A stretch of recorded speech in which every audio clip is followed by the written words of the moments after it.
They chained her spread eagle to the Red Canyon wall with iron shackles meant for the worst criminals, her wrists bleeding from the metal cutting into her skin, and above her head someone had carved deep into the sandstone the words, "Apache, Traitor," with a cavalry saber. Carmen Valdez hung there as the desert sun turned her olive skin to leather, watching turkey vultures gather like a jury that had already decided her fate. And the Apache warriors who had once called her sister rode away without looking back, leaving her to die in the place where she had allegedly betrayed them all. But as her vision blurred from heat and thirst and the crushing weight of injustice, something magnificent and impossible appeared through the shimmering desert heat. Something that would change everything she thought she knew about loyalty, betrayal, and the wild heart of Apache land. Carmen's head lolled forward against her chest as consciousness drifted in and out like smoke on the wind, her throat so parched that swallowing felt like grinding glass when a sound reached her ears that didn't belong in this place of punishment. And death, a sound soft and rhythmic and strangely comforting, the gentle whoosh of air through large nostrils and the quiet shuffle of unshod hooves on stone. She forced her eyes open through crusted lashes and salt-dried tears, expecting to see perhaps a stray cavalry horse or maybe death playing tricks with her mind. But what stood before her defied every law of the frontier and every story she'd ever heard whispered around Apache campfires. A wild stallion, magnificent beyond description, stood not 10 feet from her chained body, his coat black as a moonless night, except for 4 white stockings that seemed to glow against the red canyon walls, his mane flowing like liquid shadow in the desert breeze, and his eyes, those impossible eyes, dark and intelligent and filled with something that looked almost like recognition. This was no ordinary Mustang broken to saddle and bit, no cavalry mount gone astray, but one of the legendary wild horses that the Apache believed carried the spirits of their ancestors, horses so rare and sacred that most warriors lived there, entire lives without glimpsing one. The stallion stepped closer, his massive head lowering until Carmen could feel his warm breath against her face. And instead of the expected bite or strike that any sensible wild horse would deliver to a trapped human, he did something that made her heart stop entirely. He pressed his velvet muzzle gently against her forehead and made a sound deep in his throat, a sound of greeting, of comfort, of impossible recognition. Carmen tried to speak, but only a croak emerged from her ruined throat, yet the horse seemed to understand, stepping back and pawing at the ground with one massive hoof, then turning to look toward the canyon entrance as if watching for something, or someone. For nearly an hour, the magnificent creature stayed with her, sometimes nuzzling her face with gentle persistence, sometimes standing guard like a faithful sentinel. And when Carmen's consciousness began to fade again from the relentless heat, the stallion did something that defied all reason and frontier logic. He threw back his magnificent head and released a call that echoed through the canyon like thunder, a sound so pure and wild and desperate that it seemed to shake the very foundations of the red rock walls. The call went out again and again, each cry more urgent than the last, until finally an answering sound came from somewhere deep in the maze of canyons beyond, not the whinny of another horse, but something altogether different, the sharp whistle that Apache scouts used to communicate across vast distances. Windrunner appeared at the canyon mouth like a ghost materializing from the redstone itself, his buckskin shirt and leather leggings blending seamlessly with the desert landscape, his long black hair braided with hawk feathers and silver ornaments that caught the dying sunlight like stars. He was tall even by Apache standards, with broad shoulders, and the lean, powerful build of a man who had spent his entire life moving through wilderness terrain. But it was his face that made Carmen's heart skip with both hope and terror. Angular, and proud with high cheekbones and eyes like black obsidian that seemed to see straight through to a person's soul. Windrunner stopped 50 feet from where Carmen hung chained to the canyon wall, his hand resting casually on the handle of a bowie knife that hung from his belt, and for a long moment he simply stared at her with an expression she couldn't read, his gaze moving from her face to the carved words above her head, to the iron shackles that held her spread against the unforgiving stone. The wild stallion moved toward him with obvious familiarity, nuzzling against his shoulder like an old friend, and Windrunner placed one brown hand on the horse's neck while never taking his eyes off Carmen. "Starfire says you're worth saving." Windrunner finally spoke, his voice carrying the musical cadence of the Apache language, even when speaking English. But there was something cold and distant in his tone that made Carmen's blood run cold despite the desert heat. But Starfire has been known to have poor judgment when it comes to white eyes and their lies. He stepped closer, close enough that Carmen could see the intricate beadwork on his shirt and the 3 parallel scars that ran down his left cheek like claw marks. Carmen tried to form words, tried to explain, tried to beg, but her throat was too damaged from thirst and heat, and only a desperate whimpering sound emerged from her cracked lips. Windrunner watched her struggle to speak with an expression of mild curiosity, like a man observing an interesting but ultimately unimportant insect. Then he walked to where her water skin hung from a piñon pine 20 feet away. The same water. Skin that her Apache captors had placed just far enough from her reach to serve as a final cruel joke. "You want water," Windrunner said. Not a question, but a statement, as he lifted the skin and shook it, the sound of liquid sloshing inside, like the sweetest music Carmen had ever heard. "You want me to cut these chains and let you walk free from this place of judgment?" He returned to stand directly in front of her, so close she could smell the sage smoke in his hair and see the thin white scar that ran across his knuckles. But first, you're going to tell me why the great war chief Standing Bear believes you led Colonel Morrison's cavalry to the sacred burial caves of our ancestors, and why 23 Apache children died because of information that could only have come from someone they trusted. The accusation hit Carmen like a physical blow, and tears she didn't know she still had the moisture to produce began streaming down her sunburned cheeks. Not tears of self-pity, but tears of pure anguish at the magnitude of the misunderstanding that had led to this moment. She shook her head frantically, the motion sending waves of agony through her dehydrated body, and finally managed to force out a single word that sounded like grinding gravel. "No!"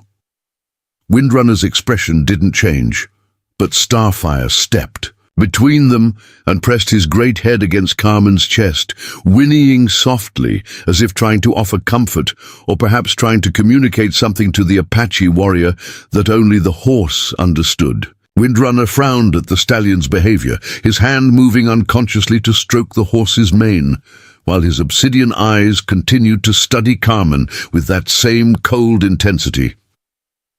"Starfire found you," Windrunner said slowly, as if working through a puzzle in his mind. "Starfire, who has never approached a human being in all the years I've known him, who runs from Apache and White Eye alike, who trusts no one and nothing except the wind and the open desert." He was quiet for a moment, watching the way the wild horse continued to nuzzle against Carmen's shoulder with obvious affection. "Starfire, who the old women say carries the spirit of my grandfather's war horse, the horse that died saving our people from the cavalry at Red Canyon 20 years ago." Windrunner pulled a sharp knife from his belt, and Carmen's heart jumped, thinking her end had come at last, but instead of moving toward her throat, he cut the leather cord that held the water skin and lifted it to her lips, allowing precious liquid to flow into her mouth in careful, measured sips. The water was warm and tasted of leather and sage, but to Carmen it was sweeter than honey, and she drank greedily until Windrunner pulled it away. "Slowly," he said, his voice fractionally less cold than before. "Too much at once will kill you faster than thirst." He allowed her a few more careful sips, then stepped back and studied her face with renewed interest. "You have Apache blood," he said, and it wasn't a question, but an observation. Your grandmother, perhaps your mother. I can see it in the shape of your eyes, the set of your cheekbones. Carmen nodded weakly, grateful that her voice was beginning to return. My grandmother, she managed to whisper. Maria Valdez. She was taken in a raid when she was 15, lived with the Chiricahua for 5 years before she escaped back to her Mexican family. The words came out in a painful rasp, but Windrunner listened intently, his head tilted slightly to one side. She taught me some of the language, some of the ways. She said the Apache were not the monsters the soldiers claimed them to be. And yet here you hang, convicted by my own people of betraying theirs, Windrunner replied, but there was something different in his voice now, a note of uncertainty that hadn't been there before. Standing Bear himself pronounced judgment. On you. He said you were seen meeting with Colonel Morrison 3 days before the attack on the burial caves. He said you drew maps in the dirt, showed the soldiers the secret path through the rocks. I was trying to warn Morrison away from the caves, Carmen said, the words coming stronger now as the water restored her voice. I heard talk in town that the cavalry was planning to search Apache territory for a band of warriors who had raided a supply train. I knew they would find the burial caves if they searched the canyon system, so I went to Morrison and tried to convince him to search elsewhere. She looked directly into Windrunner's obsidian eyes, willing him to see the truth in her face. I drew him a map of false trails, paths that would lead his men in circles through the desert while keeping them away from sacred ground. Windrunner was quiet for a long moment, his gaze moving between Carmen's face and Starfire, who continued to stand protectively beside her chained form. But the soldiers found the caves anyway, he said finally. They found the burial ground, and they destroyed it, scattered the bones of our ancestors like stones across the desert floor. Because someone else led them there, Carmen said, her voice growing stronger with desperation and the need to make him understand. Someone who knew about my meeting with Morrison, someone who knew I was trying to protect the caves, someone who used my efforts as cover for their own betrayal. Tears began flowing again, but these were tears of rage and frustration rather than self-pity. I spent 3 days leading Morrison's scouts on false trails through the worst terrain I could find, and when I finally returned to the caves to make sure they were still safe, I found Apache warriors waiting to arrest me for treason. Starfire suddenly raised his magnificent head and looked toward the canyon entrance, his ears pricked forward and his nostrils flaring as if he had caught a scent or sound that the humans couldn't detect. Windrunner immediately shifted into a combat stance, his hand moving to the knife at his belt, and he whistled a low warning that echoed off the canyon walls. Someone comes, he said quietly, his eyes scanning the rim of the canyon above. Them. Many horses, moving fast. He looked at Carmen with sudden decision in his face, as if her words had finally begun to convince him, or perhaps as if Starfire's obvious protection of her had tipped the balance in her favor. If you speak the truth, then we are both in danger. If you lie, then you will die here regardless. Windrunner moved to the iron stakes that held Carmen's chains to the canyon wall and began working at them with tools from his belt, his movements quick and efficient despite the difficulty of the task. These stakes were driven deep, he muttered as he worked. Whoever put you here meant for you to stay until the vultures picked your bones clean. The first stake came free with a grinding sound of metal against stone, and Carmen felt her left arm drop to her side, blood rushing back into muscles that had been stretched taut for hours. As Windrunner worked to free the remaining stakes, the sound of approaching horses grew louder, and soon Carmen could see dust clouds rising from the canyon entrance. Too much dust for a small Apache. War party, too organized and disciplined for a group of raiders. Starfire pranced nervously, his ears laid back and his eyes rolling white, and Windrunner paused in his work to listen more carefully to the approaching sounds. Cavalry, he said grimly, recognizing the rhythmic drumbeat of shod hooves on stone and the jingling of military tack. A full company, maybe more. He redoubled his efforts on the remaining stakes, but the iron had been driven deep into cracks in the rock, and progress was slow. "They're not here by accident. Someone told them where to find you." Carmen felt a chill that had nothing to do with the desert evening air. "You think this is a trap?" she said, understanding beginning to dawn in her mind. "You think someone arranged for me to be chained here as bait?" Windrunner's hands stilled on his tools, and he looked at her with eyes that had gone completely cold again. "If this is a trap," he said quietly, "then you are either the bait or the spider, and either way, we are about to have company that wants both of us dead." The first stake holding her right arm came free, and Carmen bit back, a scream as circulation returned to her shoulder and arm. 2 stakes remained, holding her legs spread against the rock wall, but the approaching cavalry was growing closer by the minute.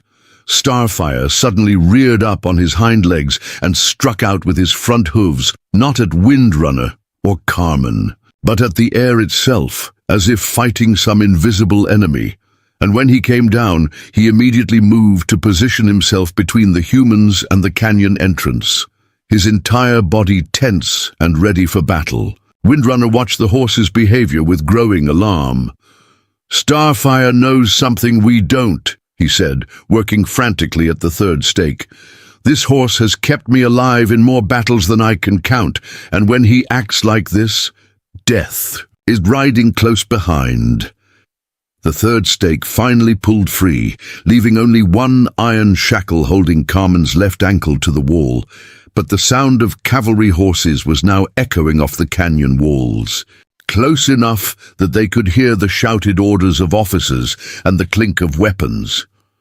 "Leave me," Carmen said suddenly, her voice clear and strong despite everything she had endured. "Take Starfire and go. If this is a trap, there's no reason for both of us to die in it." But Windrunner didn't even pause in his work on the final stake, his jaw set with stubborn determination. "Starfire chose to save you," he replied, grimly. "And Starfire has never been wrong about who deserves to live and who deserves to die." The final stake came free just as the first cavalry horses appeared at the canyon mouth, their blue uniforms stark against the red rock walls, their carbines gleaming in the last rays of sunlight. Colonel Morrison himself rode at the head of the column, his weathered face grim beneath his campaign hat, and beside him rode a figure that made Carmen's blood turn to ice in her veins, Lieutenant James Carver, the same officer who had been present at her meeting with Morrison 3 days ago, the same man who had listened intently as she drew false maps in the dirt and pleaded with the colonel to avoid Apache sacred sites. Rode beside Morrison with a satisfied smile on his face and a fresh scalp hanging from his belt, a scalp with long black hair and beadwork that Carmen recognized with horror as belonging to Standing Bear himself. "The trap was never for you," Carmen whispered, understanding flooding through her like cold water. "It was for Standing Bear. Carver used my meeting with Morrison to convince the war chief that I was a traitor, knowing that Standing Bear would come here to execute me personally." She looked at Windrunner with growing horror. Carver has been selling information to the Apache while pretending to hunt them, playing both sides against each other, and now he's eliminated the one Apache leader smart enough to figure out what he was doing. Windrunner's face went pale beneath his bronze skin as the full implications of Carmen's words sank in, and he looked from her to the approaching cavalry to Starfire, who was pawing the ground and snorting like a warhorse preparing for battle. "If Standing Bear is dead," Windrunner said quietly, "then there is no one left to speak for peace between our peoples. Carver has what he wanted, a war that will never end." Colonel Morrison's voice echoed across the canyon as the cavalry formed a line blocking the only exit. Windrunner of the Chiricahua Apache, you are surrounded and under arrest for the murder of 12 cavalry soldiers at Skeleton Creek. Morrison's voice was tired and resigned, like a man who had seen too much killing and wanted no more of it. Surrender yourself and the woman, and I give you my word that you will be treated according to military law. But Carver spurred his horse forward, his hand on his sidearm, and his eyes bright with bloodlust. Colonel, these savages murdered. Standing Bear after he tried to make peace, he called out, his voice carrying clearly in the desert air. They can't be trusted to surrender. We should end this here and now. Colonel Morrison, Windrunner called out, stepping forward with his hands visible but not raised in surrender, Starfire moving beside him like a shadow. I ask you to listen before you act. The woman speaks truth about Lieutenant Carver. Your own officer has been playing a game that has cost both our people's blood. His voice carried the dignity and authority of a war chief, even though he stood outnumbered 50-1 in a box canyon with no escape. Morrison held up a hand to halt his men's advance, his weathered face showing the strain of too many years spent fighting wars that never seemed to end. Windrunner, I've known you to be a man of honor even when we stood on opposite sides of battle, Morrison said, his voice carrying across the canyon. But Lieutenant Carver has shown me evidence that you and the woman conspired to ambush Standing Bear and his peace delegation. Carver's hand moved closer to his weapon, and Carmen could see the calculation in his eyes, the way he was positioning himself to have clear shots at both Windrunner and herself. Colonel, we can't trust anything these savages say, Carver interjected, his voice tight with barely controlled excitement. They'll say anything to save their miserable lives, but Starfire, magnificent and terrible in his wild freedom, suddenly reared up on his hind legs and released a call that shook the very walls of the canyon, a sound so pure and wild and ancient that every horse in the cavalry line shifted nervously, and several of the younger mounts actually tried to bolt toward the stallion, as if answering some primal summons. When Starfire came down, he moved with deliberate purpose toward Lieutenant Carver's horse, his ears laid back and his teeth bared. That horse, Morrison said suddenly, his voice filled with recognition and something approaching awe. I've seen that horse before. He stared at Starfire with the expression of a man seeing a ghost, and his hand moved unconsciously to touch a long scar that ran down his left arm. 20 years ago at Red Canyon, an Apache warhorse saved my life when I was just a lieutenant, pulled me out from under my wounded mount when the Chiricahua overran our position. Windrunner's eyes widened with understanding, and he placed a gentle hand on Starfire's neck. That was my grandfather's horse, he said quietly. Black Storm, the greatest warhorse our people ever knew. He died in that battle, died protecting both Apache and cavalry soldiers from a rock slide that would have killed them all. He looked directly at Morrison with newfound respect.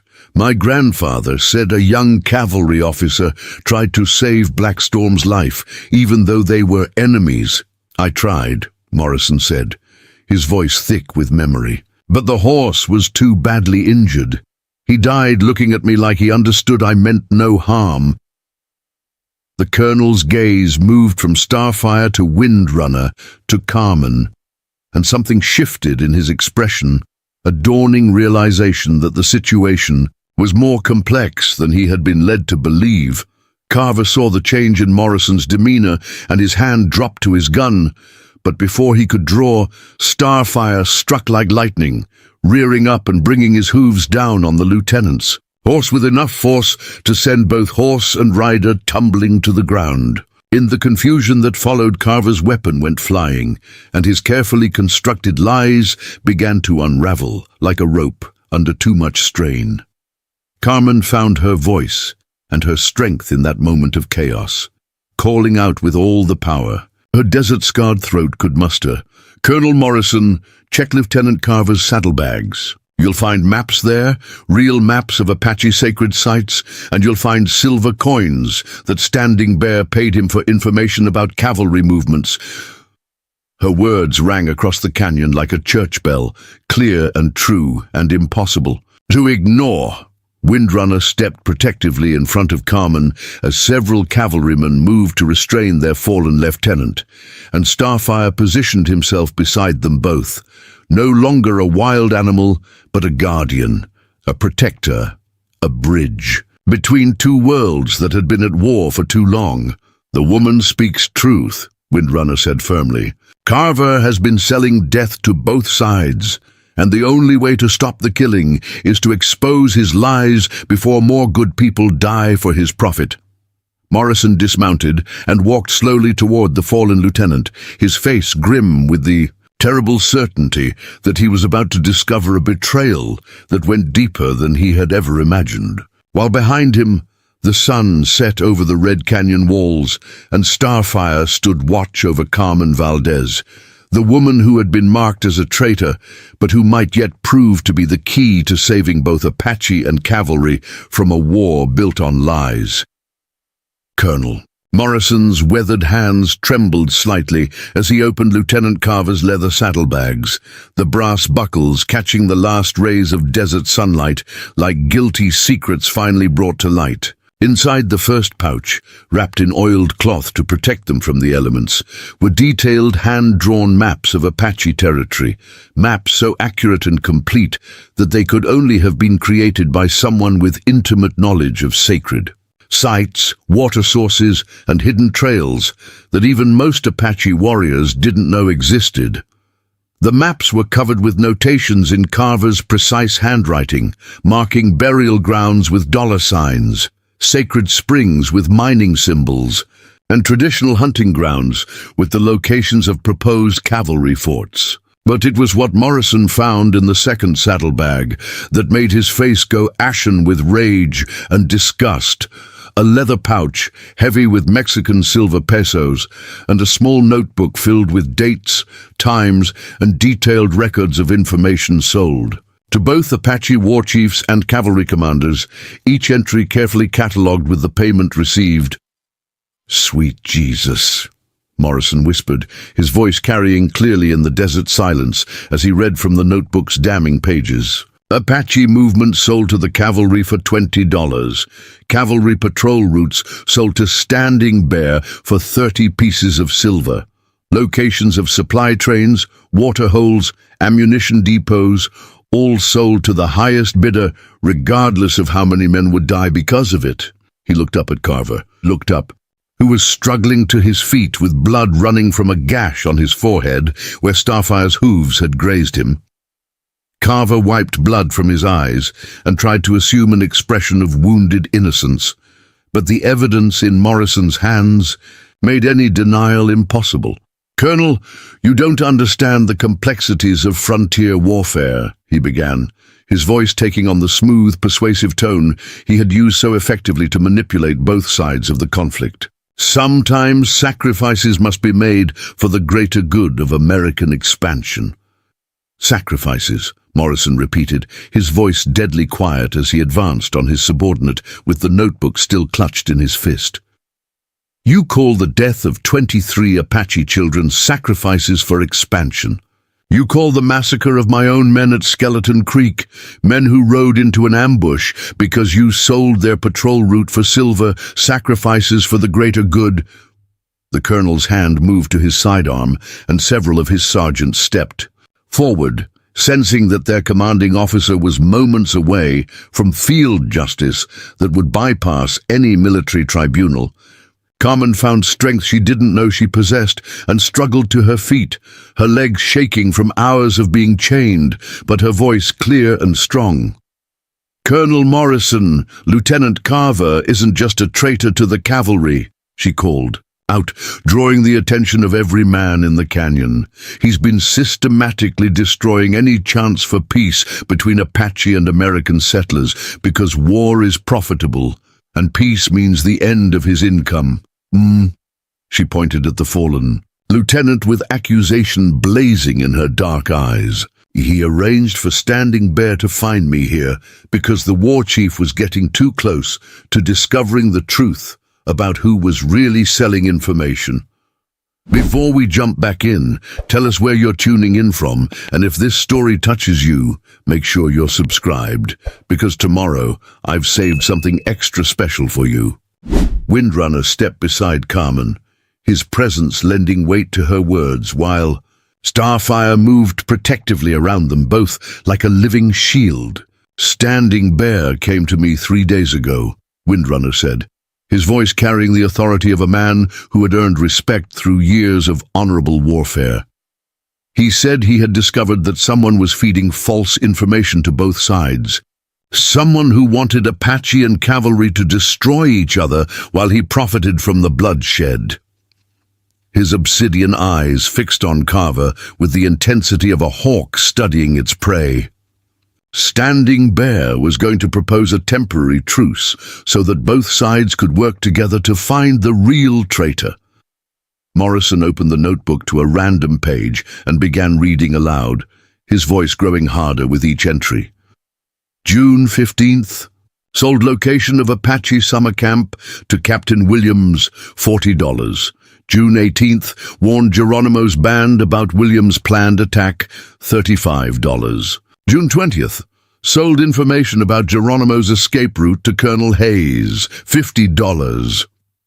He looked up at his men, seeing the growing horror and rage in their faces as they realized how many of their dead comrades had been sacrificed for Carver's profit. This goes back 3 years, men. 3 years of our brothers dying because this snake was playing both sides against the middle. Sergeant McKinnon, a grizzled veteran with 20 years of frontier service, spat in the dust and reached for his rifle. "Colonel, just give the word and we'll save the territory the cost of a trial," he growled, his Irish accent thick with disgust. "I lost my best friend at Skeleton Creek, and now I find out he died so this bastard could line his pockets with blood money." But Carver wasn't finished fighting for his life, and his hand crept toward a hidden derringer in his boot while the soldiers were focused on the notebook. Carmen saw the movement and shouted a warning, just as the lieutenant brought the small weapon up, not aiming at Morrison or the soldiers, but directly at Windrunner, knowing that killing the Apache warrior would reignite the racial hatred that was his best protection. Starfire moved faster than any horse should have been able to move, faster than thought itself, rearing up and striking the derringer from Carver's hand with a precision that seemed almost supernatural. The small weapon went spinning through the air to land harmlessly in the dust 20 feet away, while Carver found himself flat on his back with 1,000 pounds of furious stallion standing over him, hooves positioned to crush his skull if he made one wrong move. "That horse," Sergeant McKinnon said in wonderment, lowering his rifle as he stared at Starfire, "that horse just saved an Apache's life to prevent more killing. I've seen cavalry horses trained for 20 years that couldn't move with that kind of intelligence and purpose." He looked at Windrunner with newfound respect. "What kind of animal is that, and how does it know more about right and wrong than most men I've served with?" Windrunner placed a gentle hand on Starfire's neck, and the great stallion stepped back from Carver, but remained alert and ready to strike again if necessary. "My grandfather used to say that some horses are born with the spirits of great warriors inside them," Windrunner said quietly, his voice filled with reverence for the magnificent creature.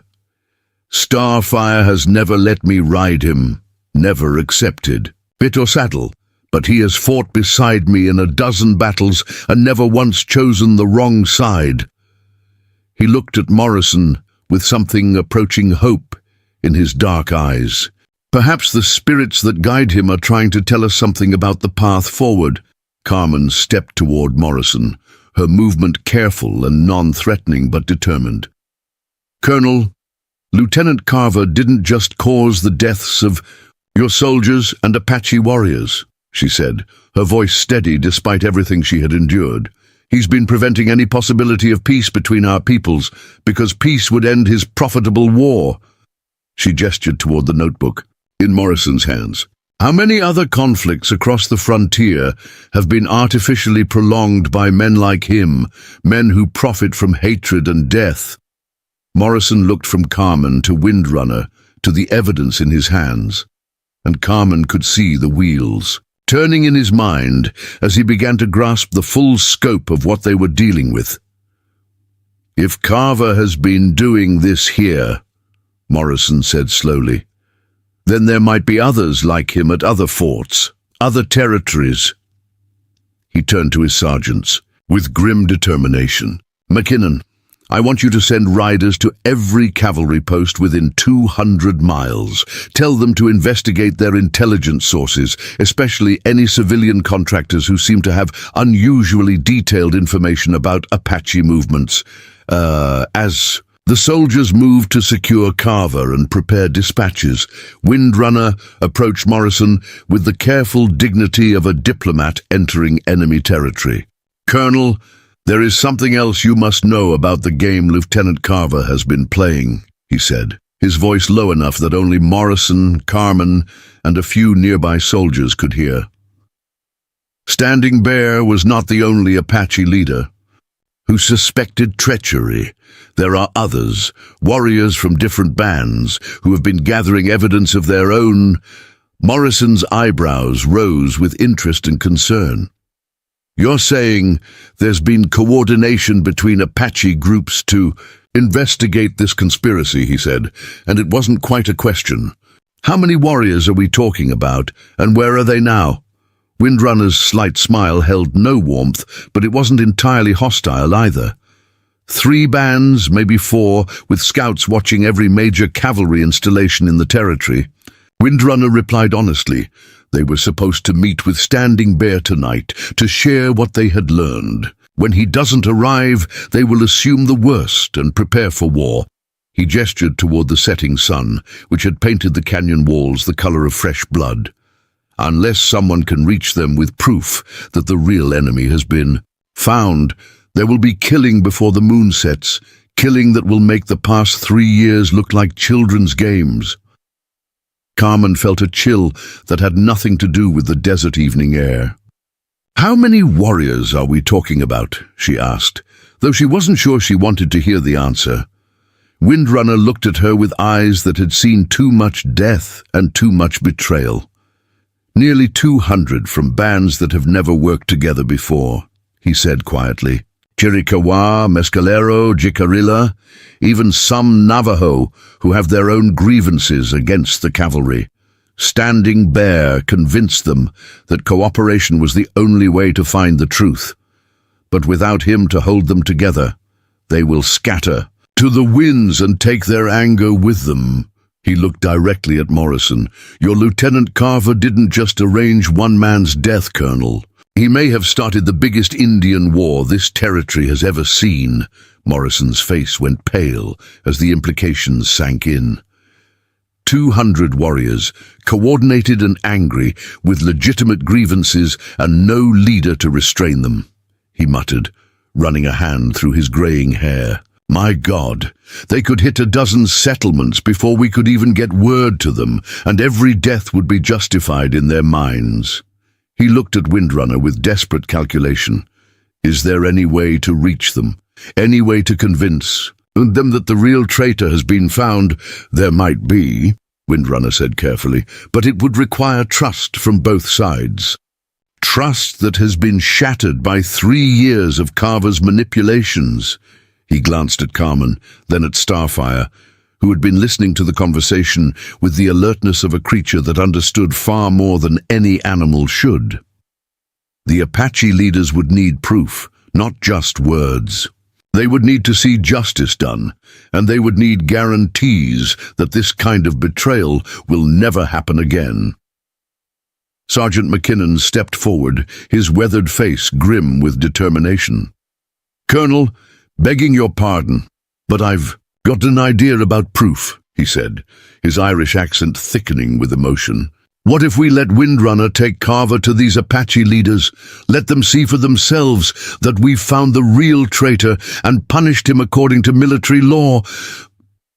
He gestured toward the trussed-up lieutenant, who was glaring at them. all with undisguised hatred. Nothing says justice like seeing the guilty party pay for his crimes in front of witnesses. But Carmen shook her head, understanding something that the others hadn't yet grasped. "It's not enough," she said firmly, her voice carrying the certainty of someone who had lived between two worlds and understood the thinking of both. The Apache leaders won't be satisfied with cavalry justice for cavalry crimes. They'll want to know that the system that allowed Carver to operate for 3 years has been changed, that there are safeguards to prevent another traitor from taking his place.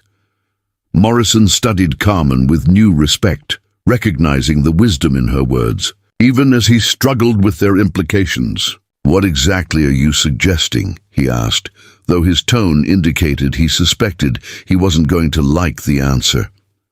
Carmen took a deep breath, knowing that what she was about to propose would sound like madness to military ears. "Joint patrols," she said firmly. "Apache scouts working directly with cavalry units, not as prisoners or subordinates, but as equal partners with equal authority to investigate suspicious activities."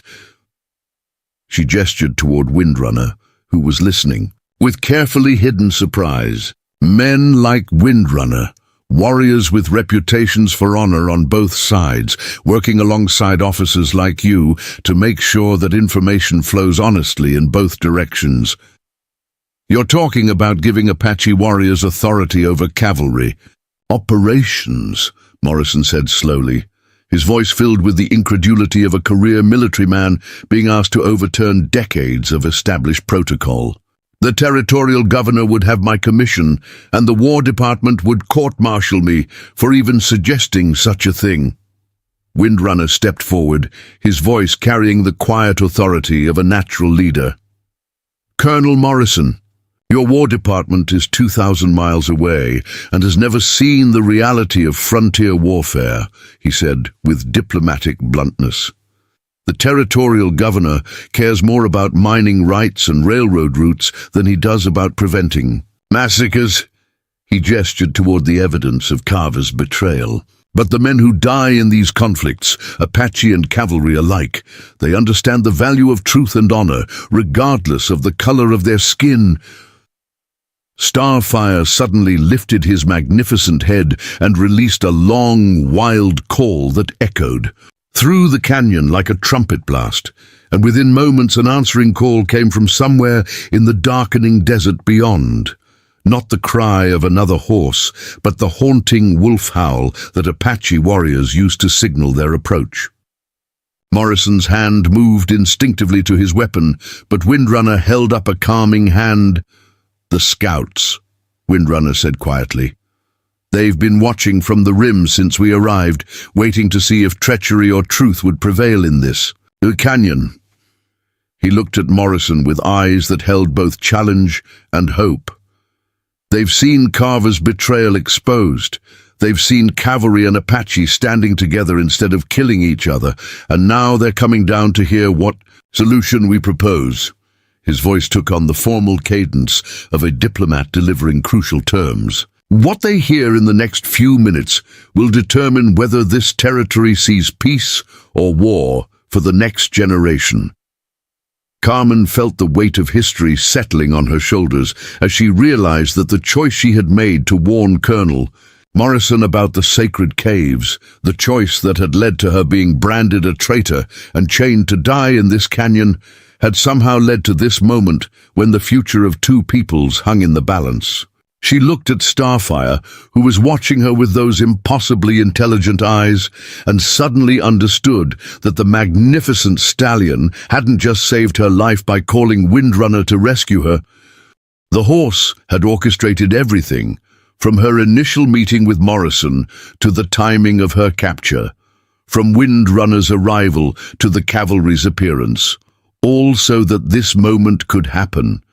This moment when truth could triumph over lies and peace could emerge from the ashes of betrayal. Starfire wasn't just a wild horse guided by the spirits of dead warriors, Carmen realized with growing awe. He was a force of nature bent on ending a war that had gone on too long.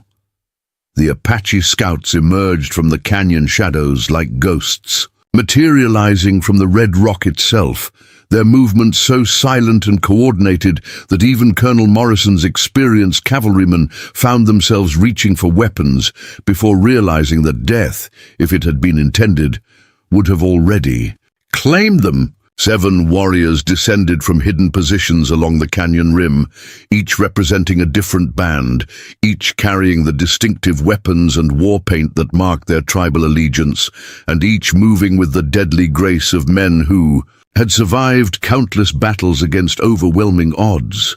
Leading them was a warrior Carmen had never seen before, tall and lean, with silver streaking his black braids, and a face that looked like it had been carved from the same red stone that surrounded them. He wore the elaborate beadwork and eagle feathers that marked him as a war chief, but his eyes held the calculating intelligence of a man who understood that true leadership meant knowing when to fight and when to seek another path. Behind him came representatives from bands that had been enemies for generations, united now only by their shared suspicion that they had been manipulated into a war that served no one's interests but those of hidden puppet masters. "I am Grey Thunder, of the Mescalero," the lead warrior announced, his voice carrying the formal cadence of Apache diplomatic protocol. "I speak for the Council of Bands that came here to meet with Standing Bear and plan our response to 3 years of betrayal and bloodshed." His obsidian eyes moved from Morrison to Windrunner to Carmen, taking in every detail of the scene. Before him, noting the evidence scattered around Carver's fallen form, and the strange sight of cavalry and Apache standing together instead of killing each other. "Grey Thunder," Windrunner replied, stepping forward with the careful respect, due to a senior war chief, while maintaining his own dignity as a representative of the Chiricahua. "Standing Bear is dead, killed by the real traitor who has been feeding false information to both our peoples." He gestured toward Lieutenant Carver, who was struggling against his bonds and glaring at the assembled Apache warriors with undisguised hatred. "The White Eyes Colonel has found proof that this cavalry officer has been selling Apache movements to his own people while selling cavalry secrets to our war chiefs, profiting from death while preventing any chance for peace." Grey Thunder's expression didn't change, but Carmen could see the dangerous tension in his posture, the way his hand rested casually on his tomahawk handle while his eyes catalogued the positions of every cavalry soldier in the canyon. "You ask us to believe that White Eye's justice will satisfy Apache blood debt," he said, his voice carrying the weight of centuries of broken promises and betrayed trusts. "You ask us to believe that one fallen officer explains 3 years of coordinated attacks on our sacred places, our hunting grounds, our winter camps."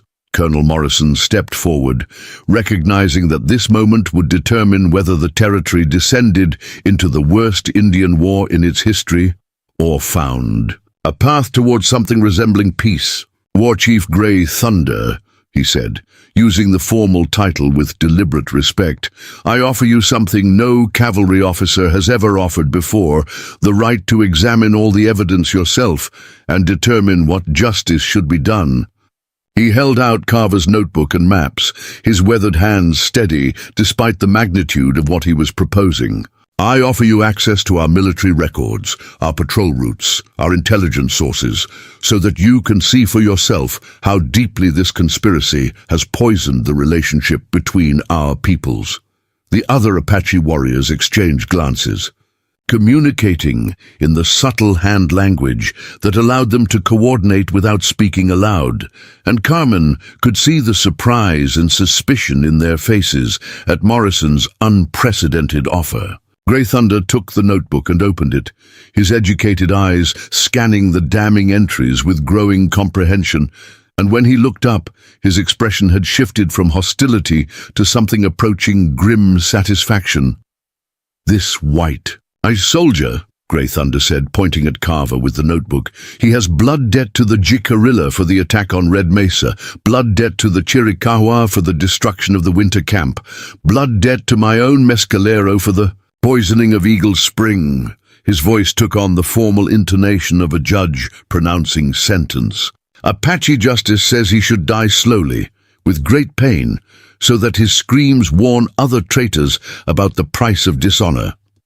Starfire suddenly moved between Grey Thunder and the bound lieutenant, not aggressively but with clear intent. His magnificent head held high and his eyes fixed on the war chief with unmistakable intelligence. The great stallion pawed the ground once, then walked deliberately to Carmen's side and nuzzled her shoulder before returning his attention to Grey Thunder, as if making some kind of statement that only he understood. Grey Thunder stared at Starfire with the expression of a man seeing something that challenged everything he thought he knew about the natural world. "This horse," he said slowly, his voice filled with recognition and something approaching reverence. "This is the black stallion that the old women say carries the spirit of the great war horse Black Storm." He looked at Windrunner with new understanding. "Your grandfather's horse, the one that died protecting both Apache and cavalry at Red Canyon 20 years ago." "The same," Windrunner confirmed, his hand resting gently on Starfire's neck. "But not the same. Starfire has never allowed any men to ride him, has never accepted bridle or saddle, yet he has fought beside me in a dozen battles and has never once chosen wrongly between friend and enemy." He gestured toward Carmen. "He found this woman dying in chains and called me to save her, even though she had been marked as a traitor by our own people.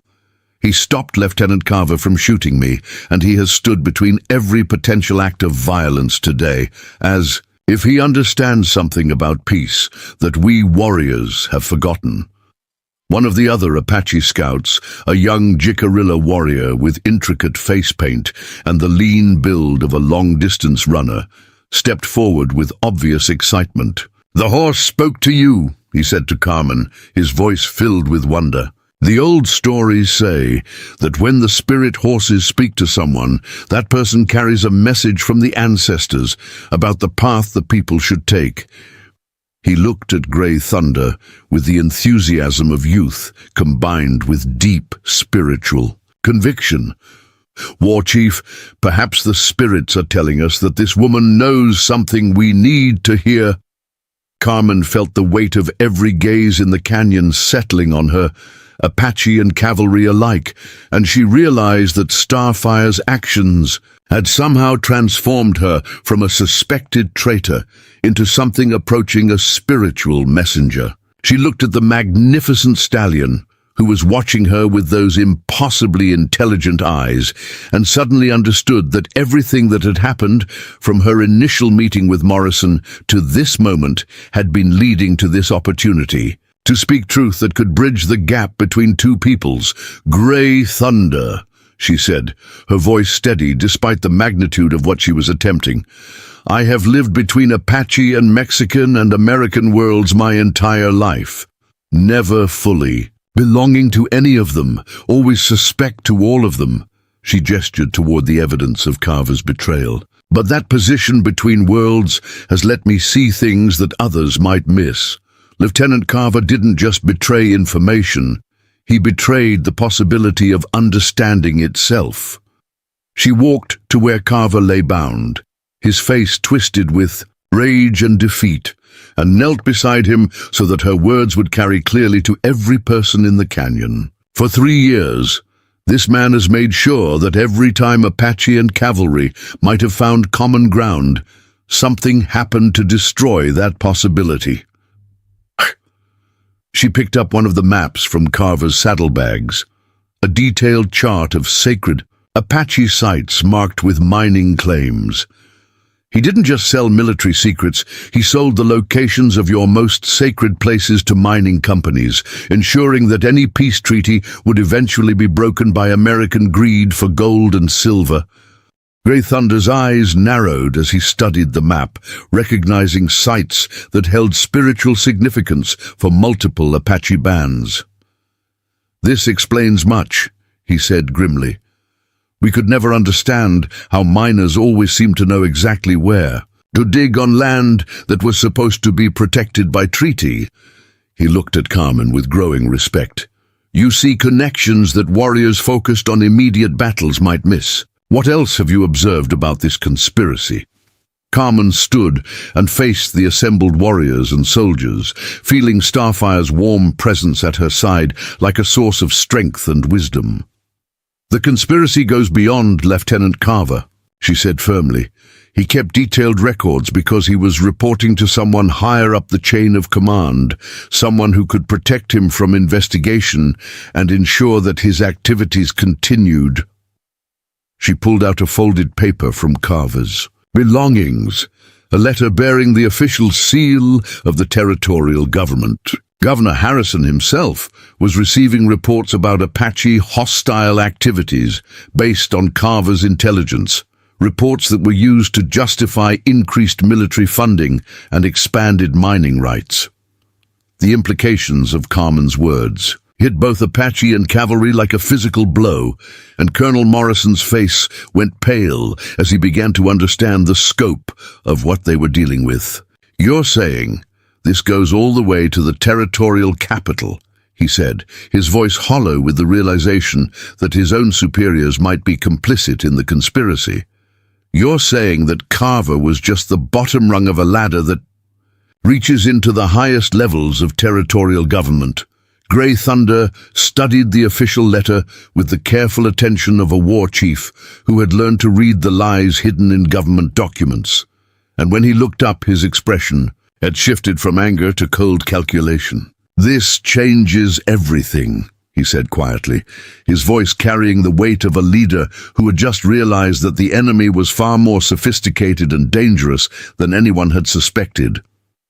"If the territorial governor himself is part of this conspiracy, then killing Lieutenant Carver accomplishes nothing except to warn the real powers that they have been discovered." Windrunner stepped forward, understanding the strategic implications immediately. "Grey Thunder speaks wisdom," he said, his voice carrying the respect due to a senior war chief while maintaining his own authority as a battle-tested warrior.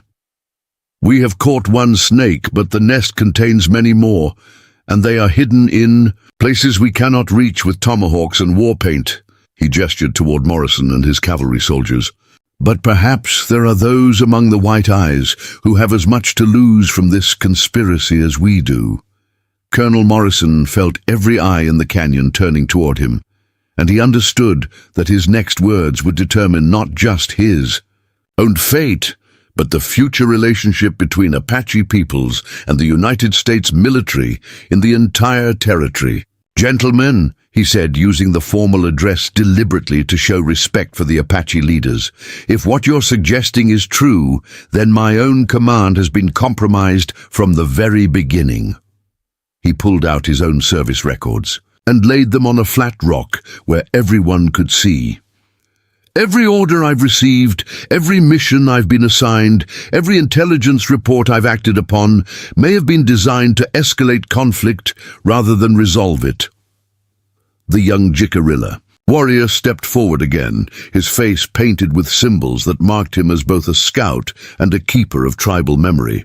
"Colonel Morrison," he said, his English careful but clear, "my name is Runs Like Deer, and I've been watching cavalry movements for 2 years, trying to understand why your soldiers always seem to know where our hunting parties would be, why your patrols always arrived at our camps just after we had moved on." He gestured toward Carver's evidence. "Now I understand that someone was selling our movements to you while selling your movements to us, keeping both sides always one step behind each other, always angry, always ready to fight." Carmen felt pieces of a larger puzzle clicking together in her mind as she listened to Runs Like Deer's observations, and she realized that Starfire's seemingly supernatural ability to navigate between Apache and cavalry forces might not be supernatural at all, but rather the result of a horse that had learned to read the patterns of a manipulated conflict. Starfire has been watching this conspiracy unfold for years, she said suddenly, drawing surprised looks from both Apache and cavalry. He's been present at battles where both sides were led into ambushes. He's seen the evidence of coordination between supposed enemies, and he's been trying to find someone who could understand what he was witnessing. Starfire whinnied softly at the sound of his name, then walked to the center of the group and began pawing at the ground, not randomly but with clear purpose, creating marks in the dust that gradually began to form a recognizable pattern. Grey Thunder knelt beside the horse and studied the marks with growing amazement. "He's drawing a map," the war chief said, his voice filled with wonder. "A map of the territory showing the locations where Apache and cavalry have fought major battles over the past 3 years. Preparing and narrating this story took us a lot of time, so if you are enjoying it, subscribe to our channel. It means a lot to us now. Back to the story. As Starfire continued his work, the pattern became unmistakable. A series of connected points that formed a rough circle around the richest mining areas in the territory. Every battle, every skirmish, every raid has been designed to clear Apache peoples away from land that contains gold and silver deposits. Colonel Morrison studied the horse's ground, map with the tactical eye of a career military officer, and what he saw made his blood run cold. "It's not just about preventing peace," he said slowly, his voice filled with the terrible certainty of a man who had just discovered he had been a pawn in someone else's game. "It's about using military force to accomplish what legal treaties couldn't achieve: the complete removal of Apache peoples from mineral-rich land." He looked at Grey Thunder with something approaching shame. "My soldiers and I have been unwitting tools in a land grab that reaches from the territorial capital to Washington itself." Runs like deer stood and dusted off his hands, his young face set with the determination of a warrior who had found a worthy enemy. "Then we must decide," he said, his voice carrying surprising authority for someone so young, "whether we will continue to be tools in their game, or whether we will find a way to turn their own weapons against them." He looked from Grey Thunder to Morrison to Carmen, including all of them in his challenge. "The horse has shown us the pattern of their deception. Now we must decide what to do with that knowledge." Grey Thunder rose to his full impressive height and studied the faces around him, Apache and cavalry, enemies who had been manipulated into decades of bloodshed by men who had never personally risked anything in battle. "Runs like deer, speaks with the wisdom of our ancestors," he said formally, his voice carrying the weight of a decision that would echo through Apache history.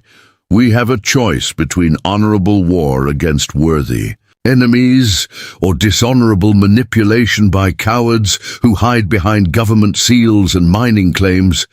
He looked directly at Colonel Morrison. "Colonel, I propose something that has never been attempted in the long history of conflict between our peoples."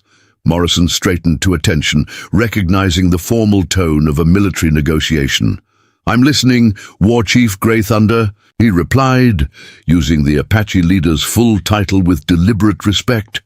"A temporary alliance," Grey Thunder said, his words falling into the canyon's silence like stones into still water. "Apache warriors and cavalry soldiers working together, not as superior and subordinate, but as equal partners, to expose and destroy the conspiracy that has been using both our peoples as tools for their greed." He gestured toward Carver's. "Evidence. We have proof of the crimes, but we need access to government buildings, military records, territorial offices that only cavalry soldiers can enter without arousing suspicion." Windrunner stepped forward, adding his voice to his war chief's proposal. "And cavalry soldiers need guides who know the land, who can move unseen through territory where uniformed soldiers would be spotted and killed before they could gather the evidence we need." He looked at Morrison with the respect of one warrior, acknowledging another. "Colonel, your government has betrayed you as thoroughly as it has betrayed us. We are all victims of the same conspiracy." Carmen felt Starfire nuzzle her shoulder encouragingly, and she understood that the magnificent horse had somehow orchestrated this entire gathering to reach exactly this moment, this opportunity, for sworn enemies to recognize their common interests and work together toward justice. "Colonel Morrison," she said, her voice carrying the conviction of someone who had found her true purpose, "Grey Thunder is offering you something unprecedented in frontier history, the chance to be the first cavalry officer to forge a genuine alliance with Apache peoples based on mutual respect and shared objectives." Morrison looked around the canyon, taking in the faces of his own soldiers, most of whom were nodding with the grim determination of men who had lost too many friends to a war they were now learning had been manufactured for someone else's profit. "War Chief Grey Thunder," he said formally, "I accept your proposal of temporary alliance with the understanding that both Apache and cavalry forces will maintain their independence and honor while working toward our common goal of exposing this conspiracy." He extended his hand in the American gesture of agreement, while Grey Thunder clasped his forearm in the Apache manner, creating a handshake that bridged two cultural traditions. Runs like deer let out a war cry that echoed off the canyon. Walls, not a sound of battle but a sound of triumph, and within moments it was answered by similar cries from the other Apache scouts and approving shouts from the cavalry soldiers. Even Starfire contributed to the celebration, rearing up on his hind legs and releasing a magnificent call that seemed to shake the very foundations of the Red Rock Cliffs. But as the echoes of celebration faded, Carmen realized that their real work was just beginning. "We have an alliance," she said, her voice cutting through the noise. "But we still have enemies who control territorial government, who have unlimited resources, and who will not hesitate to destroy anyone who threatens their profits." She looked from Grey Thunder to Morrison, seeing the same grim understanding in both their faces. Lieutenant Carver was just the beginning. The real battle starts now. Dawn broke over the hidden Apache camp with the pale gold light of a new day that would either bring justice or catastrophe to the entire territory, and Carmen found herself mounted on a spotted Apache pony, riding beside Windrunner and Colonel Morrison toward the territorial capital of Prescott with evidence that could topple governments and start wars. Behind them, Starfire moved like a black shadow through the desert brush, never straying far from their small party, but never allowing himself to be constrained by human plans or expectations, a wild spirit that had somehow appointed himself guardian of their impossible mission. The alliance forged in the canyon had divided into 3 coordinated strikes against the conspiracy's power centers, with Grey Thunder leading a force of Apache scouts to gather intelligence from mining camps and territorial survey offices, while Sergeant McKinnon commanded a hand-picked group of cavalry soldiers tasked with investigating the backgrounds of officers who might be compromised. Carmen, Windrunner and Morrison had drawn the most dangerous assignment of all, infiltrating the territorial government offices to find documentary evidence that would prove Governor Harrison's involvement in the conspiracy. "The timing has to be perfect," Morrison said as they rode through terrain that shifted from desert scrubland to pine-covered mountains, his weathered face grim with the knowledge of what they were attempting. "Governor Harrison is supposed to be in Phoenix for 3 days, meeting with railroad executives, which gives us a narrow window to access his private offices without triggering a territorial incident." He glanced at Windrunner, who was scanning the horizon with the constant vigilance of a man who had survived countless ambushes. "If we're caught, I'll be court-martialed for treason, and you'll be hanged as a spy." Windrunner's slight smile held no warmth but considerable determination. "Colonel, I have been hunted by cavalry, Texas Rangers, Mexican Federales, and Apache. War parties who considered me a traitor to my own people, he replied, with the calm confidence of a warrior who had survived impossible odds before. The territorial governor's hired guns do not concern me as much as the possibility that we might fail to expose the truth before more innocent people die for rich men's greed. He pointed toward Starfire, who had stopped to study something in the distance with alert intensity. But we have advantages that our enemies do not expect. Carmen followed Windrunner's gesture and saw what had caught Starfire's attention, a column of dust rising from the road ahead that could only mean a large group of riders moving toward them with military precision. Morrison pulled out his field glasses and studied the approaching force, his expression growing increasingly troubled as he counted uniforms and weapons. "Territorial militia," Morrison announced grimly, collapsing his glasses with a sharp snap. "At least 30 men, armed and moving with purpose toward our exact location."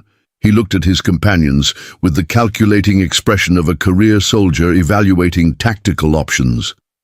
Either they're on routine patrol, which would be an incredible coincidence, or someone has already discovered our mission and sent forces to intercept us. The implications hung in the desert air like the smell of an approaching storm. Windrunner dismounted smoothly and pressed his ear to the ground, an old Apache trick for determining the number and distance of approaching riders. When he rose, his face was set with grim certainty. 32 horses riding hard, and they've been pushing their mounts beyond safe limits, he reported. "These men are not on patrol, Colonel. They are hunting us specifically, and they have been riding all night to get here."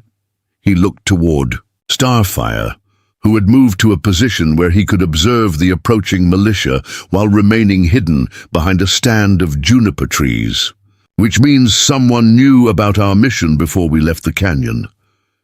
Carmen felt ice-cold realization wash over her as the implications of Windrunner's words sank in. "The Alliance," she said, her voice barely above a whisper. "Grey thunders. Scouts, McKinnon's soldiers, our mission to Prescott." She looked at Morrison with growing horror. "Someone has been watching everything, listening to everything, reporting our plans to the conspiracy before we could even begin to act on them." The weight of betrayal settled on her shoulders like a physical burden, heavier even than the chains that had bound her to the canyon wall. Starfire suddenly threw back his magnificent head and released a series of calls that Carmen had never heard before, not the wild cries of a free horse, but something that sounded almost like a complex language, a sequence of different tones and rhythms that seemed to carry specific meanings. Within minutes, answering calls began echoing from various points around their position, not from other horses, but from human throats, Apache scouts who had apparently been shadowing their mission from concealed positions. "Runs like deer," Windrunner said with satisfaction, recognizing the distinctive whistle patterns of the young Jicarilla warrior. "He's been following us since we left the canyon, staying far enough back to avoid detection, but close enough to provide assistance if needed." More signals echoed from different directions, creating a web of communication that revealed at least 6 Apache scouts positioned around their small party. Grey Thunder decided not to trust the safety of this mission entirely to cavalry protection. Colonel Morrison looked both impressed and slightly offended by the revelation that Apache warriors had been shadowing his command without his knowledge. "How long have they been following us?" he asked, his military pride warring with practical appreciation for their tactical situation. Windrunner consulted the sun's position and the pattern of the scout signals. "Since before dawn," he replied. "Honestly, Apache scouts can move through terrain that would challenge mountain goats, and they've been watching not just us, but also watching for anyone else who might be watching us." He pointed toward the approaching dust cloud of militia. "Riders," Which is how we know that this force has been tracking our movements with information that could only have come from someone who knew our exact route and timing. Carmen dismounted and moved to where she could observe the approaching militia. Through a gap in the rocks, her mind racing through the possibilities of who might have betrayed their mission. "Colonel Morrison," she said slowly, her voice filled with terrible certainty. "How many people knew about our plan to infiltrate the governor's offices?" Morrison's face went pale as he began to understand what she was suggesting. "Only the people who were present at the canyon meeting," he replied, his voice hollow with the realization of what that meant. "Grey Thunder, Windrunner, myself, my sergeants, the Apache scouts." He stopped suddenly, his eyes widening with horrible understanding, and Lieutenant Carver, who was conscious and listening to everything we discussed while we thought he was too injured to comprehend what was happening. Windrunner's expression darkened with rage as the implications became clear. "The traitor heard our entire plan," he said, his voice carrying the cold fury of a warrior who had been outmaneuvered by an enemy he had underestimated. "While we were congratulating ourselves on exposing his crimes, he was memorizing every detail of our strategy and finding a way to communicate it to his confederates." He looked toward the approaching militia with the calculating gaze of a predator, evaluating dangerous prey. "Which means this is not just an interception. It is an ambush designed to eliminate everyone who knows the truth about the conspiracy." Starfire moved closer to Carmen and nuzzled her shoulder with urgent insistence, then turned and began walking toward a narrow canyon entrance that was barely visible behind a screen of desert vegetation. The magnificent stallion looked back at the humans with obvious expectation, pawing the ground once and whinnying softly as if trying to communicate something crucial.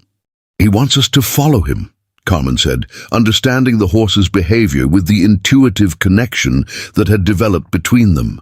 "Starfire knows something about this area that we don't, some escape route or defensive position that could give us an advantage." She looked at Morrison and Windrunner with growing excitement. "Remember, this horse has been moving through this territory for years, learning every trail, every hidden passage, every secret that the land holds." Morrison studied the approaching militia through his field glasses once more, calculating distances and time factors with the precision of a career military officer. "They'll be here in less than 10 minutes, he announced grimly. "Whatever Starfire is suggesting, we need to decide now whether to trust a horse's judgment over conventional military tactics." He looked at Windrunner, recognizing that the Apache warrior's experience with the stallion made his opinion crucial. Windrunner was already moving toward his horse, his decision made. "Colonel, in 3 years of riding with Starfire, he has never led me into a trap or toward danger that could be avoided," he said with absolute conviction. "If the horse says there is a way out of this situation, then I trust his judgment more than I trust my own." He mounted his pony and began following Starfire toward the hidden canyon entrance. "Besides, conventional military tactics assume that your enemy is playing by conventional rules, and nothing about this conspiracy has been conventional." Starfire led them through a narrow defile that seemed to close in around them like the walls of a tomb, the red sandstone rising so high on either side that the sky was reduced to a thin ribbon of blue far overhead. The passage was so narrow that they had to ride single file, with Carmen following directly behind the stallion while Morrison and Windrunner brought up the rear, their horses' hooves echoing off the stone walls like the drumbeats of an approaching storm. After what felt like an eternity of claustrophobic passage through the rock corridor, the walls suddenly opened into a hidden valley that took Carmen's breath away with its impossible beauty and obvious ancient significance. The circular valley was perhaps 100 yards across, surrounded by sheer cliffs that rose like cathedral walls toward the desert sky. And at its center stood the ruins of what had clearly once been a significant Apache settlement with stone, foundations and fire circles that spoke of generations of occupation. "Sacred ground," Windrunner said quietly, his voice filled with reverence as he dismounted and surveyed the ancient ruins. "This is one of the old places, a refuge that our people used for centuries when they needed to disappear from enemies who had superior numbers or weapons." He pointed toward carefully constructed defensive positions carved into the cliff. "Faces? Positions that commanded views of every approach to the valley while remaining invisible from outside. Apache warriors could hold this place against an army as long as their water and ammunition lasted." Morrison studied the defensive positions with the tactical eye of a professional soldier, and his expression shifted from skepticism to genuine admiration as he began to understand the strategic genius of the location. "This is brilliant," he said, his voice carrying the respect of one military mind appreciating another. "Whoever built these fortifications understood that the key to defensive warfare is controlling the high ground while limiting the enemy's ability to bring superior numbers to bear." He looked at Windrunner with new understanding. "Your ancestors were military engineers of the highest caliber." Carmen explored the ruins, while Starfire grazed peacefully in the center of the valley, as if he had returned to a place where he had always belonged. Among the stone foundations and ancient fire circles, she found evidence of more recent occupation, signs that someone had been using the valley as a refuge within the past few years. Fresh tool marks on some of the stones, relatively new pottery shards, and most significantly, a hidden cache of supplies that included modern weapons, ammunition, and preserved food. "Someone has been preparing this place," Carmen called out, her voice echoing off the cliff walls as she examined the hidden supply cache. "These supplies are too recent to be from the old Apache occupation, but too extensive to be from casual travelers." She pulled out a wrapped bundle that contained detailed maps of the territory, maps that showed not just topographical features, but also the locations of mining claims, government buildings, and military installations. "Whoever has been using this place has been planning something significant." Windrunner approached the cache and studied the maps with growing recognition and concern. "These maps are drawn in the style of Standing Bear," he said slowly, his voice filled with the terrible understanding of a man who had just realized the scope of what they had stumbled into. The war chief was not just gathering evidence about the conspiracy, he was preparing for war, real war, the kind that would drive every white settler from Apache territory permanently. He looked at Morrison with grim honesty. If Standing Bear had lived to implement these plans, there would have been a bloodbath that would have made the past 3 years look like minor skirmishes. Morrison examined the military maps and supply inventories with the horrified fascination of a career soldier, recognizing professional preparation for total warfare. "These aren't the plans of a desperate leader lashing out blindly," he said, his voice filled with reluctant respect for an enemy's tactical brilliance.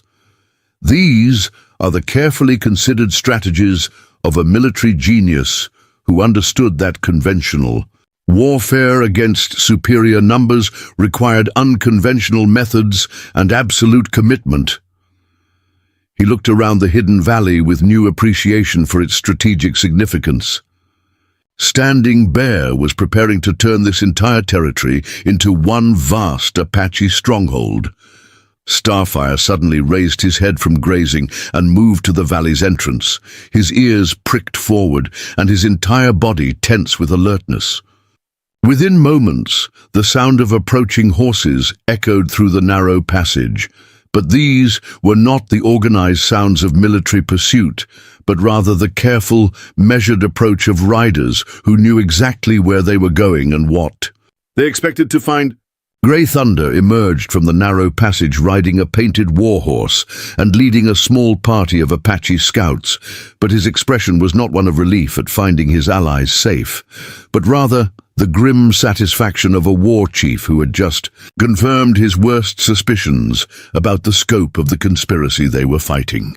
Behind him rode Runs Like Deer and 3 other warriors that Carmen didn't recognize, all of them carrying themselves with the tension of men who had recently been in combat.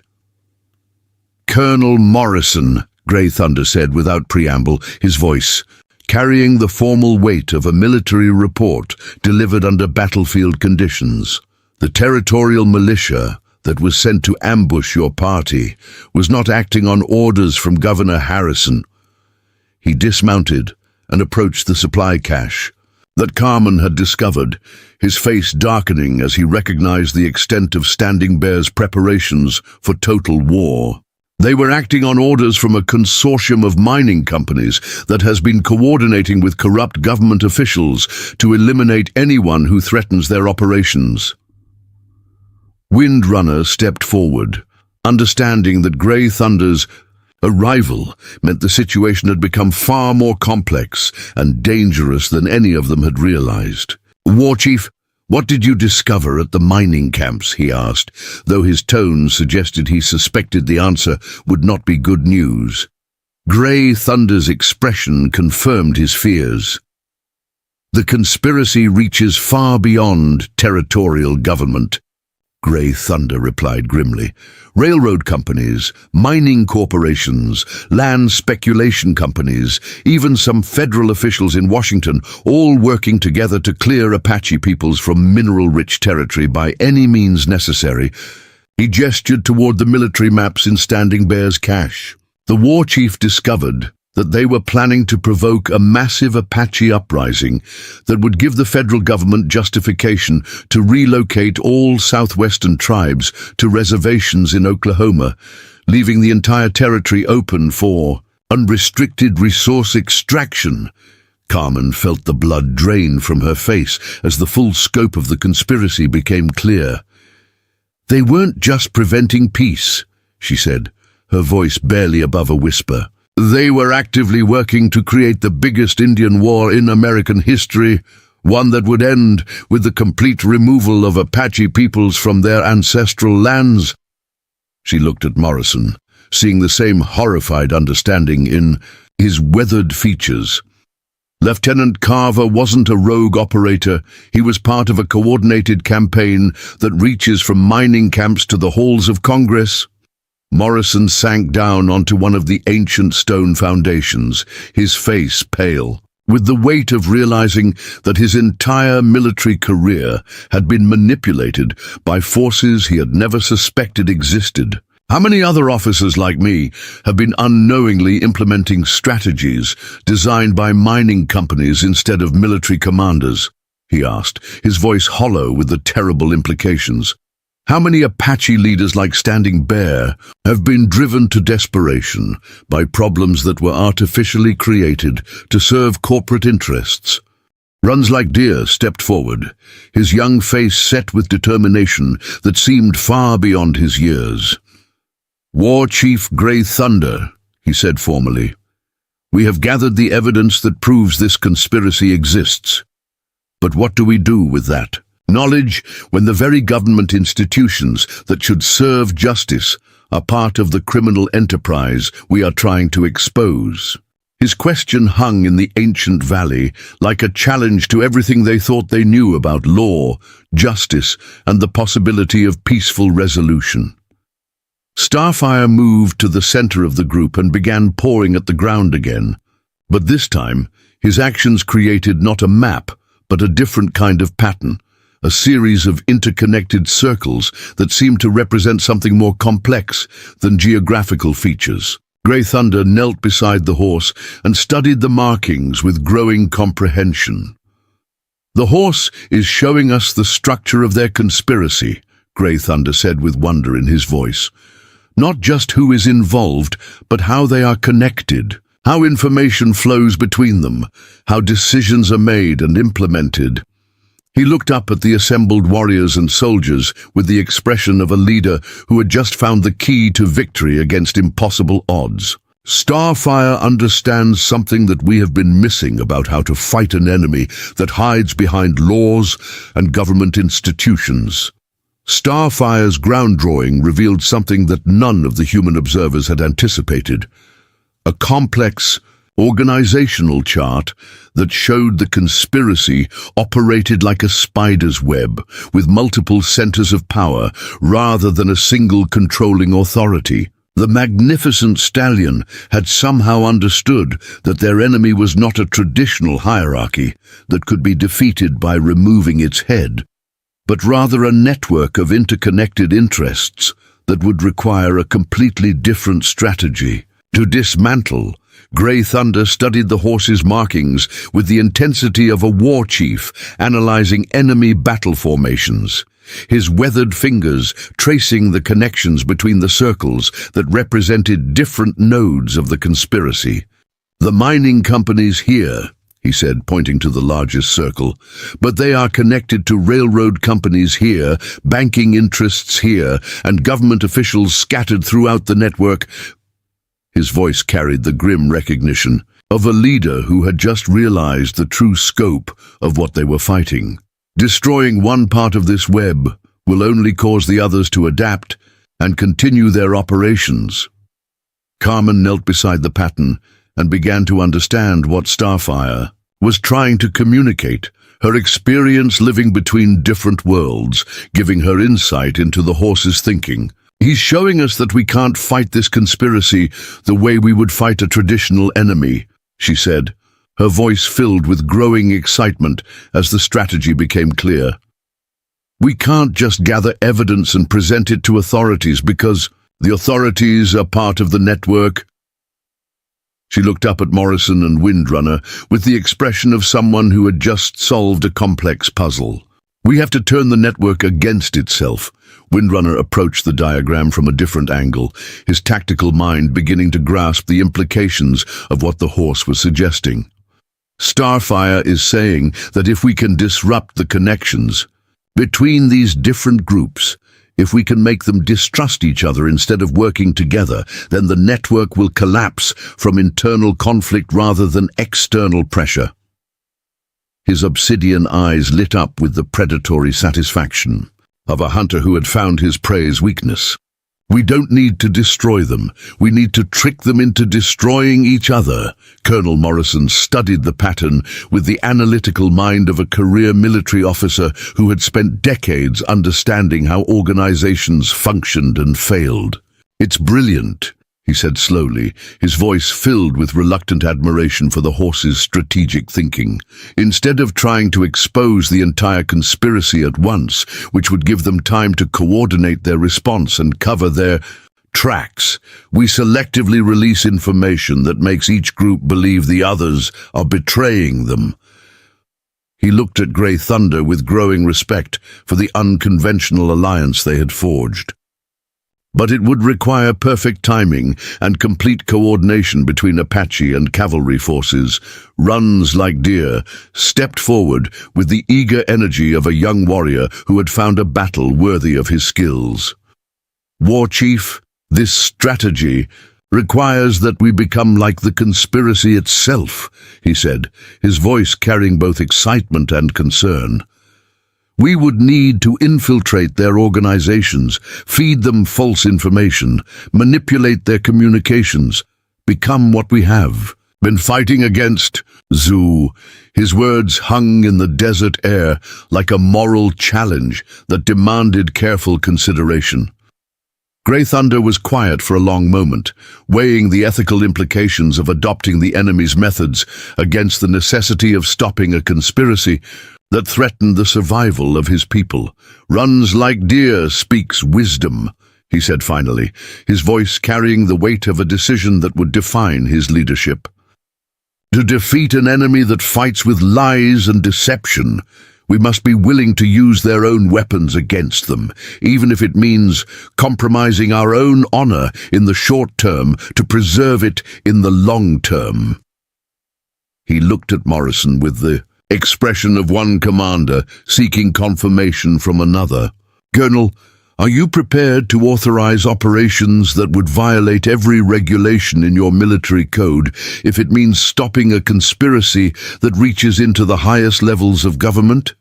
Morrison stood and walked to the edge of the hidden valley, looking out over the vast expanse of Arizona territory that stretched toward the distant mountains, land that had been fought over for generations by people who had never realized they were being manipulated by forces that viewed both Apache and American settlers as expendable resources in a larger economic game. When he turned back to face the group, his weathered face was set with the determination of a man who had found a cause worth risking everything to defend. "War Chief Gray Thunder," Morrison said formally, his voice carrying the weight of a decision that would end his military career, regardless of whether their mission succeeded or failed. "I am prepared to authorize whatever operations are necessary to stop this conspiracy, even if it means court-martial and disgrace." He gestured toward the evidence they had gathered, documentation that revealed the scope of corruption that reached from territorial mining camps to the halls of Congress. "The oath I swore was to protect the people of this territory, not to serve the financial interests of mining companies and railroad barons." Carmen felt the pieces of a plan beginning to form in her mind as she studied Starfire's organizational diagram and considered the unique advantages their unlikely alliance possessed. "We have something the conspiracy doesn't expect," she said, her voice gaining strength as the strategy crystallized. "We have Apache scouts who can move invisibly through territory they think they control. We have cavalry soldiers who can access government buildings and military installations without suspicion. And we have a horse that somehow understands their organizational structure better than they do themselves." She looked at each member of their group with growing confidence. "Most importantly, we have the advantage of being underestimated by enemies who think they have already won." Windrunner began pacing around Starfire's diagram, his movements reflecting the restless energy of a warrior who had found a battle that would test every skill he possessed. "The timing must be perfect," he said, his voice carrying the tactical precision of someone who had survived countless desperate situations through careful planning and flawless execution. "We strike at multiple points simultaneously, feeding each part of the network information that implicates the other parts of betrayal and conspiracy." His eyes gleamed with the predatory intensity of a hunter who had cornered dangerous prey. "Mining companies receive evidence that railroad executives are planning to cut them out of territorial development deals. Railroad barons discover that government officials are accepting bribes from competing mining interests. Territorial politicians learn that federal authorities are investigating their connections to corporate corruption."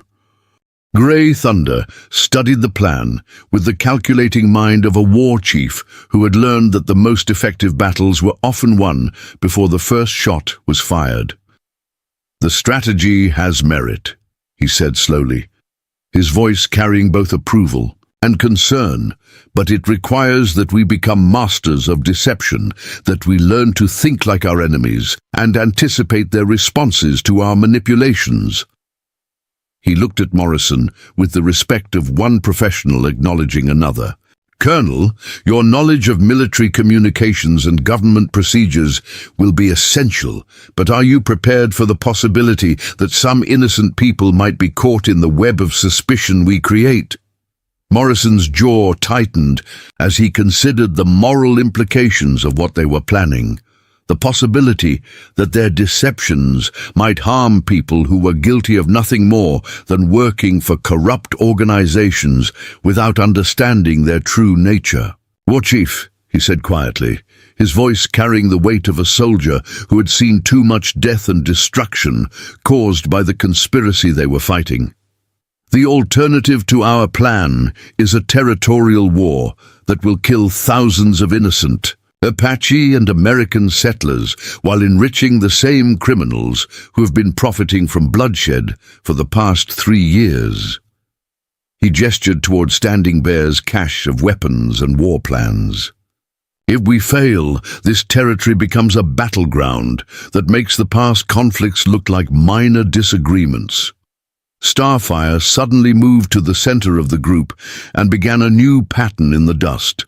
This one showing not organizational structure, but what appeared to be a timeline, a sequence of events that suggested the horse understood not just who their enemies were, but when and how they planned to act. Carmen knelt beside the stallion and studied the new markings with growing alarm. "He's showing us that we're running out of time," she said, her voice tight with urgency as she interpreted the horse's timeline. "The conspiracy isn't just maintaining the status quo. They're building towards something, some final action that will eliminate the Apache threat permanently." She looked up at Grey Thunder with eyes wide with terrible understanding. They're planning to provoke Standing Bear's successor into launching the total war that will give them justification for complete tribal removal from the territory. Windrunner studied Starfire's timeline with the tactical awareness of a warrior who had learned to read the signs of approaching battle in everything from weather patterns to enemy behavior. "The horse is right," he said grimly, his voice carrying the certainty of someone who had just recognized a familiar and deadly pattern. The mining companies and their government allies have been systematically escalating tensions, waiting for the moment when Apache resistance becomes so desperate that it justifies overwhelming military response. He pointed to specific markings in the timeline. They killed Standing Bear, not just to eliminate a peace advocate, but to ensure that his replacement would be someone driven by rage rather than wisdom. Grey Thunder's face darkened with understanding as he realized the full scope of the trap that had been laid for his people. "Iron Wolf," he said quietly, naming Standing Bear's most likely successor, a war chief known for his tactical brilliance, but also for his absolute refusal to consider any compromise with American territorial expansion. Iron Wolf believes that total war is the only path to Apache survival, and everything the conspiracy has done has been designed to convince him that he is right. He looked at his assembled warriors with the expression of a leader who had just realized that his people were walking into a carefully orchestrated destruction. If Iron Wolf launches the war that Standing Bear was preparing for, it will be exactly what our enemies want, a conflict so brutal and one-sided that public opinion will support any measures taken against Apache peoples. Carmen felt pieces of the conspiracy's ultimate plan falling into place with horrible clarity.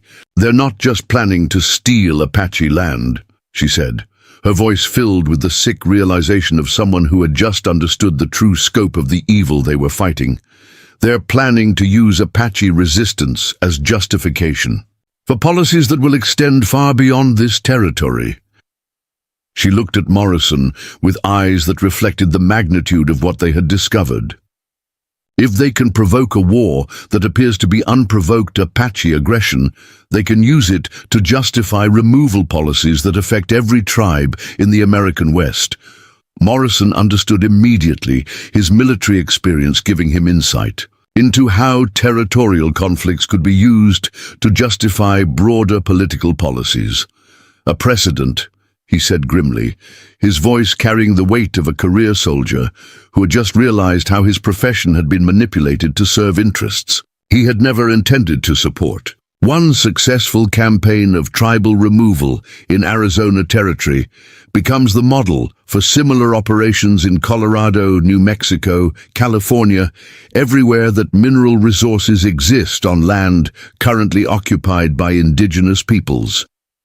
He looked around the hidden valley, seeing it now not just as an ancient Apache refuge, but as a symbol of everything that was at stake in their desperate mission. We're not just fighting for peace in one territory, we're fighting to prevent a policy of systematic destruction that could affect hundreds of thousands of people. Runs like deer stepped forward with the intensity of a young warrior who had just found a cause worthy of his life. "Then we must move immediately," he said, his voice carrying the urgency of someone who understood that delay meant catastrophe. "Every day we spend planning is another day the conspiracy has to implement." Their final strategy, he gestured toward Starfire's timeline markings. "The horse is telling us that we have perhaps days, not weeks, before Iron Wolf decides that war is the only option left to him."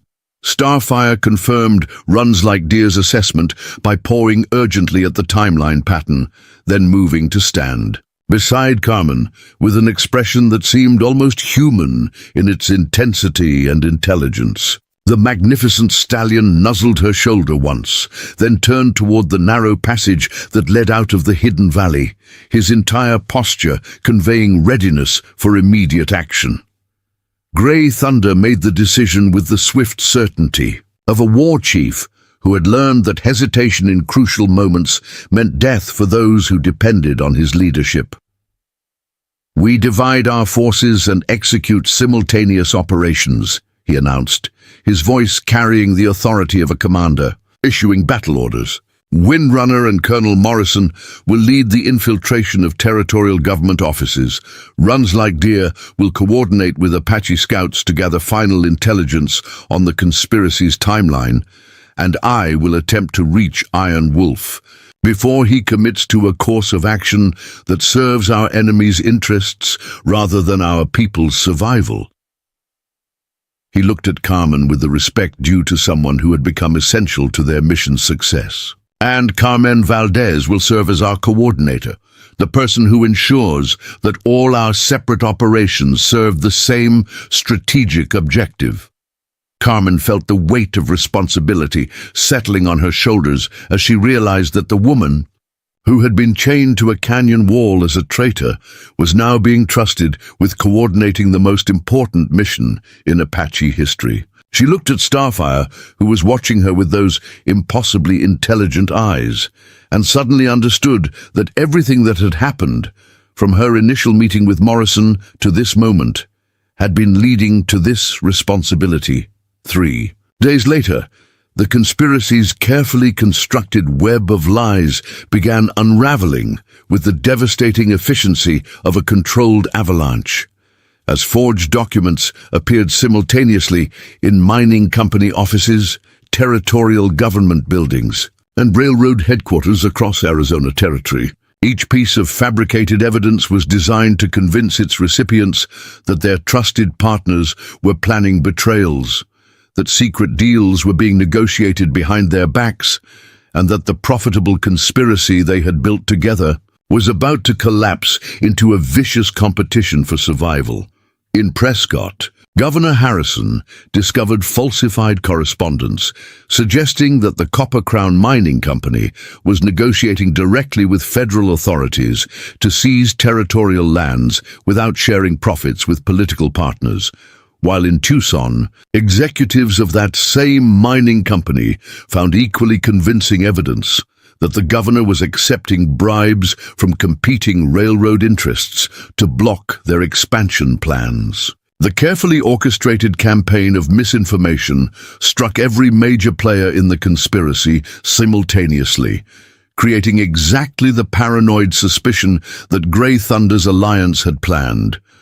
Carmen coordinated the deception campaign from the hidden valley, using a network of Apache scouts and sympathetic cavalry soldiers to ensure that each piece of false evidence reached its target at precisely the right moment. Starfire had become her constant companion during the operation, the magnificent stallion somehow understanding the timing and complexity of their psychological warfare, occasionally pouring out modifications to their plans in the dust that invariably proved more effective than the original human strategies. Windrunner returned from his infiltration of territorial offices with intelligence that confirmed their desperate gamble was working beyond their most optimistic projections. The mining companies are recalling their security forces from Apache territory to protect their corporate headquarters, he reported, his voice carrying the satisfaction of a warrior who had struck a decisive blow against a superior enemy. Railroad executives are demanding investigations into territorial government corruption, and territorial politicians are threatening to revoke mining permits unless they receive larger shares of the profits. His obsidian eyes gleamed with predatory satisfaction. They are tearing each other apart exactly as we hoped. But it was Colonel Morrison's report that provided the most crucial intelligence about the conspiracy's collapse. The federal investigators that the conspiracy was most afraid of, Morrison announced as he dismounted his cavalry horse. They're not coming to Arizona territory to expose the criminal network. He paused dramatically, watching the expressions of confusion and concern on his allies' faces. They're already here, and they've been conducting a secret investigation of territorial corruption for the past 6 months, waiting for exactly the kind of evidence we've been fabricating to justify large-scale arrests. His weathered face broke into the first genuine smile Carmen had seen from him since their alliance began. We didn't just turn the conspiracy against itself, we provided federal authorities with the excuse they needed to destroy it completely. Grey Thunder arrived at the hidden valley, leading a small party of Apache warriors, but his expression was not one of triumph, despite the success of their deception campaign. Iron Wolf has agreed to meet, he announced, his voice carrying the weight of a diplomatic victory that had required all his skills as both war chief and negotiator. But he comes with conditions that will test whether our alliance can survive. The peace we have fought to create. He dismounted and approached the group with the formal bearing of a leader, delivering news that would determine the future of his people. Iron Wolf demands that any peace agreement include the return of sacred lands that were illegally seized through falsified mining claims, Grey Thunder continued, his voice carrying both hope and concern for how the territorial government would respond to such unprecedented demands. He also requires that Apache peoples receive compensation for 3 years of losses caused by the conspiracy's manipulation, and most significantly, he insists on the establishment of joint Apache cavalry patrols to prevent future conspiracies from taking root in the territory. His eyes met Morrison's with the challenge of one military leader testing another's commitment to justice. Can your government accept terms that treat Apache peoples as equals rather than defeated enemies? Morrison stood in the center of the ancient valley, surrounded by evidence of Apache engineering genius and military excellence, and made a decision that would define his legacy as either a traitor to his own government or a pioneer of genuine justice. War Chief Grey Thunder, he said formally, his voice carrying the authority of a career military officer who had learned to recognize honor regardless of uniform or skin color. I will personally present Iron Wolf's terms to federal authorities, with my complete endorsement and recommendation for acceptance. He gestured toward the evidence they had gathered of the conspiracy's crimes. Any government that refuses such reasonable terms after what we have discovered about corporate manipulation of territorial policy will reveal itself as corrupt beyond redemption. Carmen felt tears streaming down her face as she realized that the woman who had been chained to a canyon wall as an Apache traitor was witnessing the birth of something unprecedented in frontier history, a genuine alliance between indigenous peoples and American military forces based on mutual respect and shared commitment to justice.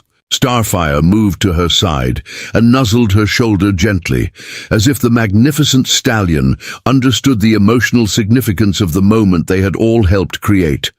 Runs Like Deer stepped forward with a proposal that demonstrated the strategic thinking that would serve the territory well in the years to come.